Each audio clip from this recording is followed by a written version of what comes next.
और देश भर में कल हनुमान जन्मोत्सव मनाया जाएगा। आपको बता दें कि हर्षोल्लास का इस समय माहौल है, लेकिन एमएचए की तरफ से गाइडलाइंस जारी की गई है जिससे कोई भी दंगा करने वाले लोग एक्टिव न हो सके। एक रिपोर्ट इसी पर आपको दिखाते हैं।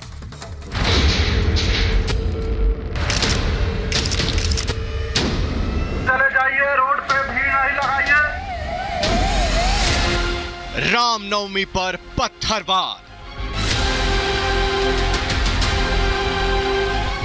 हनुमान जयंती पर खबरदार। देश के कई राज्यों में रामनवमी पर पत्थर बरसे, दंगे भड़के, हिंसा और आगजनी हुई, लेकिन हनुमान जयंती पर दंगा ब्रिगेड सावधान, क्योंकि बवाल करने वालों की अब खैर नहीं होगी।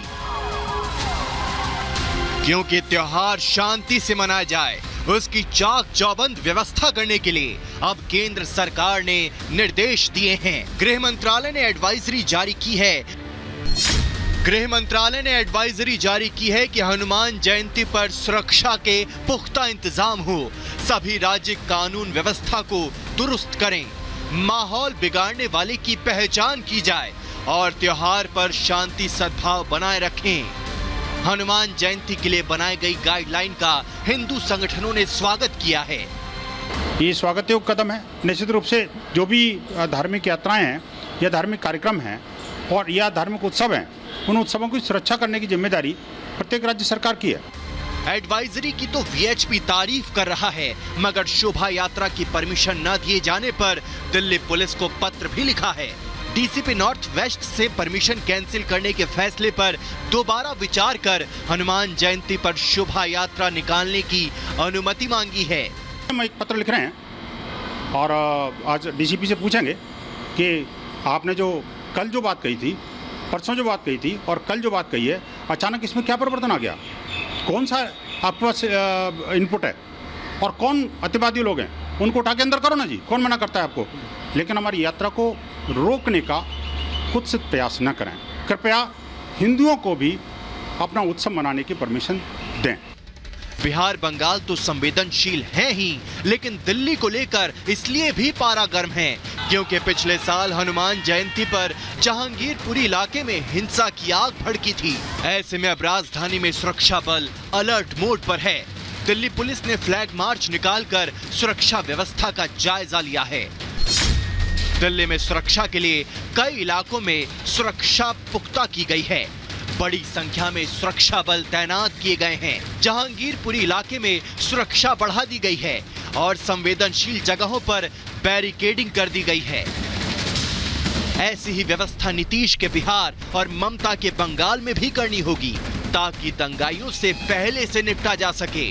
ये सरकारों का कर्तव्य है कि वो इस तरह की शोभा यात्राओं को सुरक्षा दें। मैं समझता हूं कि केंद्र सरकार ने राज्य सरकारों को उनके कर्तव्य का स्मरण कराया है, हम इससे संतुष्ट हैं। लेकिन रामनवमी पर हुई हिंसा के जख्म अभी भरे नहीं हैं, तभी तो कलकत्ता हाई कोर्ट ने ममता सरकार को जमकर फटकार लगा दी। कोर्ट ने साफ कहा कि हनुमान जयंती पर पुख्ता सुरक्षा इंतजाम किए जाए।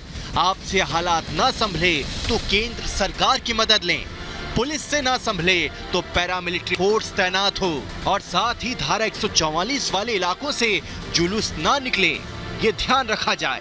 बंगाल सरकार रामनवमी हिंसा की रिपोर्ट भी दे।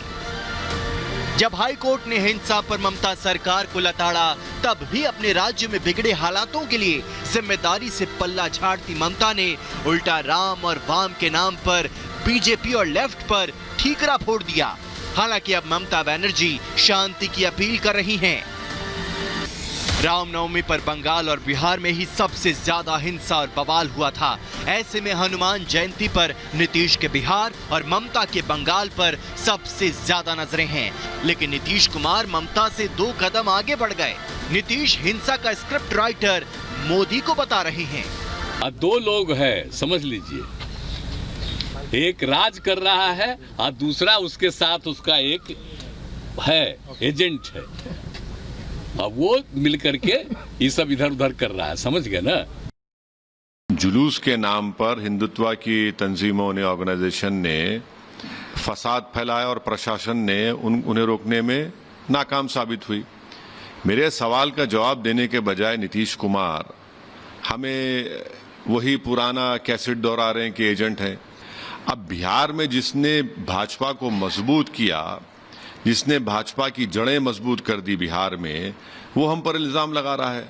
ये क्या नीतीश कुमार लगता है कि नोटरी एजेंट है?